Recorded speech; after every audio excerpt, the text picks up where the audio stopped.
Ladies and gentlemen, good evening. This is Christopher Aaron. It's the 12th of April, 2017. I want to thank you for joining me. We're seeing a big move in the price of gold. We will get to the charts. Now, I don't make these videos in this kind of way so often because of all the stuff that you have to do in the background to edit the video and whatnot, and I usually just like to focus on the analysis to bring you the best that I can. But I did want to make this today in person just to kind of show people that there is a real person here behind the scenes. I used to make the videos like this, and I like to always bring on some of my stack to show you guys. This is, here on my left, this is the first silver coin that I ever received. I received this. It's a Silver Eagle. I received that in 1987, and I was 7 years old at the time when I got that. And I think that was the second year that the mint made those coins. So that's a special one to me. I've kept with me. And here on the right is my most recent addition to my physical holdings. That's one of the gold buffalo coins, the $50 buffaloes. So I just wanted to show you guys that I do, we focus on the charts here a lot. We're always looking at the technical signals. I do employ a dual strategy of accumulating the physical metal, as you see here, and at the same time, I am investing in the leveraged mining equities, and I am also, on occasion, making some trades in the paper markets. So I just wanted to let you know where I come from with this sector. Just a little bit about the background of this channel. The point of this is that I saw with my own eyes from 2011 to 2015 that there are many individuals out there that only have one message with regard to the precious metals, and that is buy, buy, buy. The metals are going to skyrocket this week, or they're going to skyrocket next month or next year, fill in the blank. And we can see that that's not true, because anyone who was listening to that from 2011 to 2015, I mean, the price of this silver coin went down by 70%. And the price of some of the companies that are digging the silver out of the ground went down by 90, 95%. And these are the ones that survived. Many companies went bankrupt during this time. So, do I understand the fundamentals? Yes. The fiat currency, absolutely. This is unprecedented, what is happening in the world today. The rumors of wars and the wars, the unsustainable wars that are going on around the globe, yes, I participated in them. I was in Iraq, I was in Afghanistan, I saw this with my own eyes. This is why I left that world, because I felt like ultimately, even though I wanted to help protect my country and make the world a safer place, I saw that I was not doing so. What else?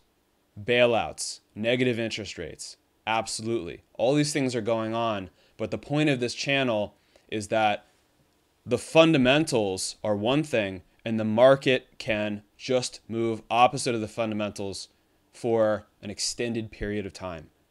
And isn't there some value in saying this is what's happening in the market itself today, this week, and based on the trends that we are seeing, isn't there something that we can extrapolate based on the future?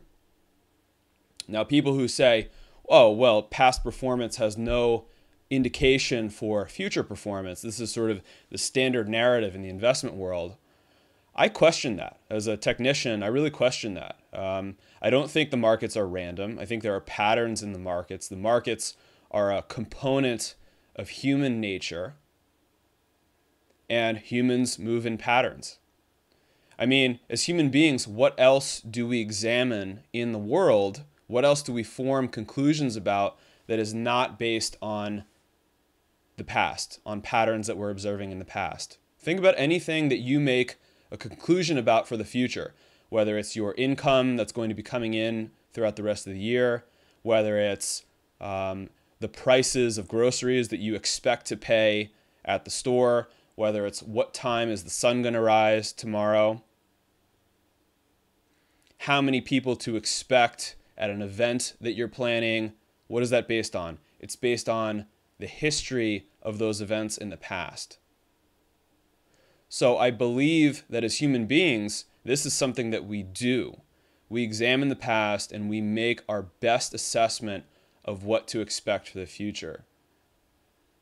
This is not to say that I have a crystal ball, and actually part of the point of technical analysis is to say that we as human beings can never have perfect knowledge. No fundamentalist has perfect knowledge. No technician has perfect knowledge. But is there not some benefit to examining what is happening in the markets on a regular basis and attempting to align ourselves with the major trends that are evolving? So that is the point of this channel. We're going to get to the charts in a moment. I just wanted to explain a little bit about where I'm coming from personally and the point of this channel, because I do think that the opportunity that is setting up is so significant over the next couple of years.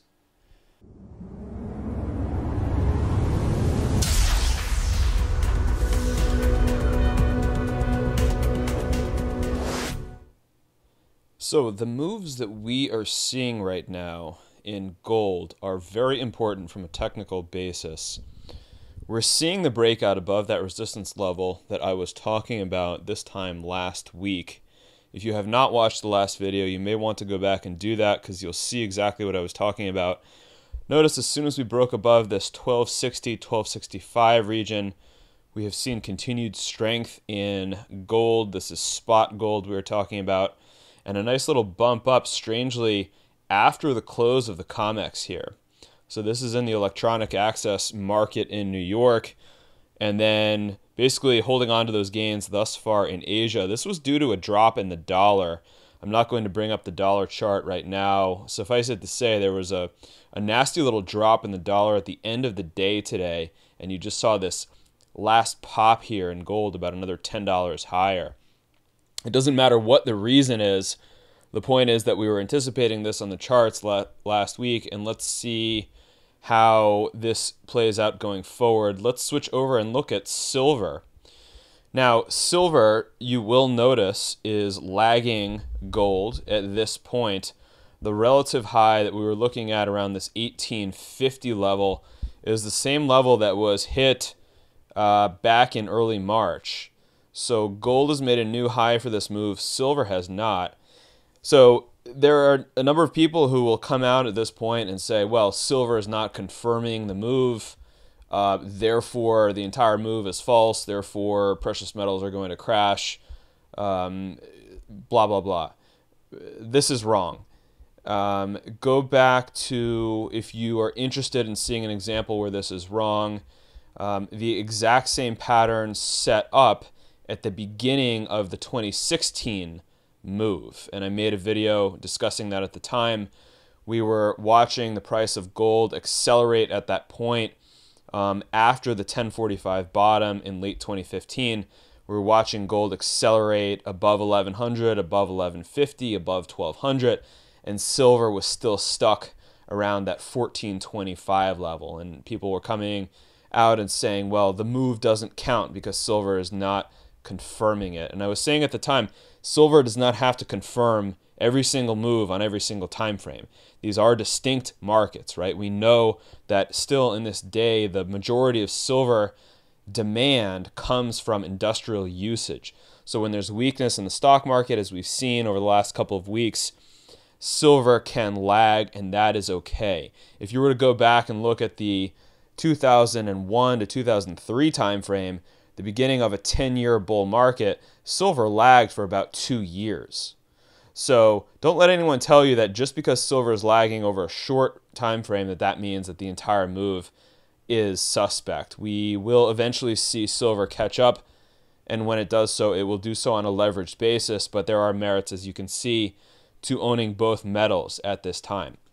Because gold is leading the action in the metals, and because this is the historic and international alternative reserve currency, and silver is not, we are going to continue focusing from a technical basis on the action in gold this week because it is so important. Now, last week we were looking at this resistance level right here at 1265. And I was saying there are a lot of shorts in here who are feeling the squeeze. People had shorted all the way down, and then the price just bounced right back above 1200. And I said if we see a close above 1265, these shorts are going to begin to cover. And that is what we have seen over the last 2 days. So highlighted here in red, we are talking about the breakout above 1265. This is a very important breakout. And there are a confluence of factors that are impacting the market at this moment. And so this is going to get very tight, technically speaking. What was the trigger for this move? We had the U.S. retaliation against Syria last week. It caused a little rise higher on Friday before falling back down. And what do we know? Everyone was expecting the price of gold to form a top last week, and gold just said, no, I'm not going to form a top. I'm actually going to negate the false breakout that happened and continue rising higher. So that's what we've seen. Now, from a technical basis, the price of gold is at such a critical juncture right now. So I'm going to spend some time going over this. And let's take this chart and let's just back it out to put this in the proper perspective. Okay, let's zoom this all the way out. We are now looking at gold from 2011 to the present. This was the former all-time high, just above $1,900 an ounce in 2011. If you're only becoming interested in gold at this point, I would say this is an excellent time. Congratulations on timing it so perfectly. Know that a lot of people have suffered during this downtrend that's been happening here for the last 5 years. Now, we are looking at a very simple form of analysis here that I feel is really misunderstood. It's really underutilized in the market right now. It's very simple trend analysis, but you have to be quite rigid with how you're drawing the lines. It's important to really look at important relative highs on a multi-year basis and not necessarily draw your trend lines on some of the lower relative highs, the intermediate highs that will give you a false reading on the actual trend. So where are we right here? We were just looking at this period, and wouldn't you know it, gold is bumping right against this same downtrend that's been holding since 2011. Now, if you've been watching these videos for a long time, you'll know that I've been making a rather important point of this downtrend. When this line breaks, this is going to be a very important signal for the entire technical-based community who follows trend lines that the final signal that they were looking for has ended, as far as calling this a market that is technically continuing to move lower and lower and lower. So you will see a significant amount of technical-based buying coming in when this line is broken. Right now, this line, I want to be a little bit conservative. I want to call it $12.95, $1,295 per troy ounce of gold. So gold is not quite there yet. We are right now at about $12.85, but we can call this another test. So we could see 1, 2, 4 or 5 distinct tests last summer, test on the night of Trump's victory, and this test happening right now. So this is the critical shape that is forming here in gold. Now, if you're not paying attention to trend lines and you're just a casual observer of the gold market, and this is what I think the vast majority of investors are with respect to gold. If you're watching this video, you are very early in this cycle. Still, the vast majority of people, if they take a look, if they just pull up a chart of gold from MarketWatch or Yahoo Finance or Barron's, let's say a 5 or 10-year chart, they're looking at something like this. And they're looking at the current price here, and they're saying, obviously this green here is my annotation, And they are saying, well, the price of gold here in the upper 1200s, it's the same as it was in 2016, same as it was in 2015, same as it was in 2014, same as it was in 2013. So basically, your casual investor who just is plowing money into a 401k plan or something of this sort, or is chasing the real estate bubble in Toronto or something like that, is looking at this and saying, I have no interest in gold at this point. And that's excellent. That's really excellent from a long-term perspective. So we are nearing the end stages of this basing process, this bottoming process. The average person will not become more interested in gold until it's somewhere up here around 1500, which is what I'm expecting. When we see that long-term downtrend break, I'm expecting that at some point in the next 12 months. So I would say watch for that. The average person right now is nowhere near the gold market. Let's get that back away. So if you are following these trend lines, however, this form of technical analysis, you will see the importance of this line very clearly. Now I want to go back and zoom this in again because I want to share with you the battle that is happening right now in gold and silver and how important this is. So we said that there is a bunch of short covering coming into gold right now. That's what's causing this spike. All these shorts who are trapped under here are coming in and saying, let me close my shorts. Let me get me out of this. I thought the price was going to go lower, and it's not. So they're buying back their shorts. Okay, so you have scared shorts meeting with determined long-term sellers. So you have former shorts meeting with current shorts. And this is the technical battle that is going to be playing out tonight, tomorrow. Markets are closed on Friday for Good Friday. And this is going to continue playing out at least through next week. This won't be a one-day battle here that happens. Now, as I said last week, the technical target for this dip in gold is 1320. We're talking the amplitude from 1260, 1265 down to 1200, all the shorts that are trapped in here, and they are covering. Now, a short covering rally that would target 1320, this could be challenged. This could be cut short by a very determined bunch of sellers who are still holding their gold from 2011 and who are still of the opinion that gold is going to be moving lower. So that's why I am not 100% sure that my short covering target will be hit right now. We will watch. We will see this over the next week, perhaps 10 days. If we see a rounding out here, a stall, and after 3 or 4 days of consolidation, if we fail to see a surge higher, we will know that those same sellers have done their job and they've kept gold in this technical downtrend. If we see this break above 1295 and we see gold close in on a price target above 1300, this is very, very good news for the long-term perspective of a gold investor. We will know within about the next 10 days or so.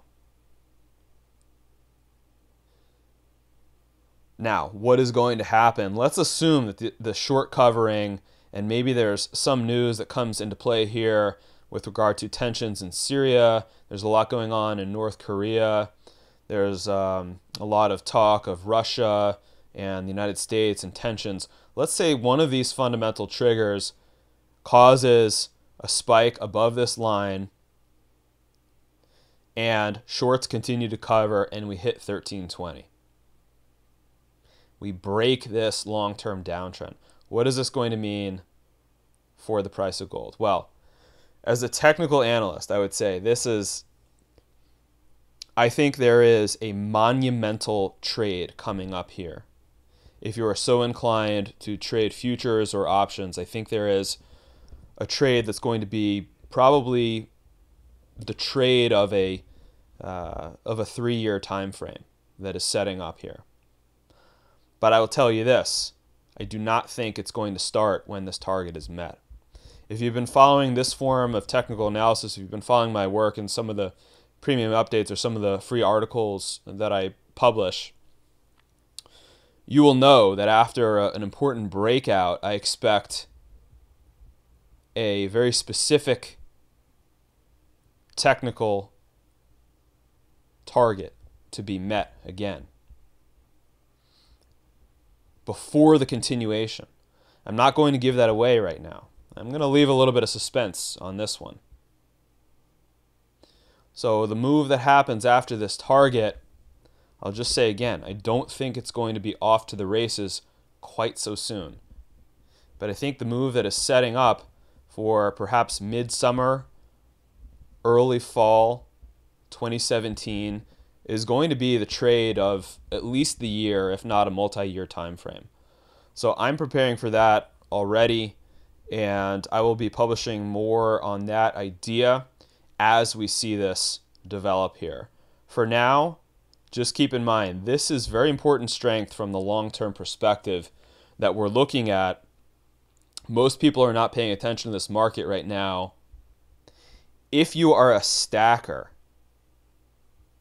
we may not be off to the races immediately, but I would say continue stacking, because there's going to come a time, probably by the early part of 2018, and you know me, I'm not someone who just says every week, hey, gold's going to the moon. But what I'm saying is, the way this pattern is shaping up, I would say by some point in the first or the second quarter of 2018, we will be looking back at the 1200s with a fond memory. So I would say if you're a stacker, continue to stack.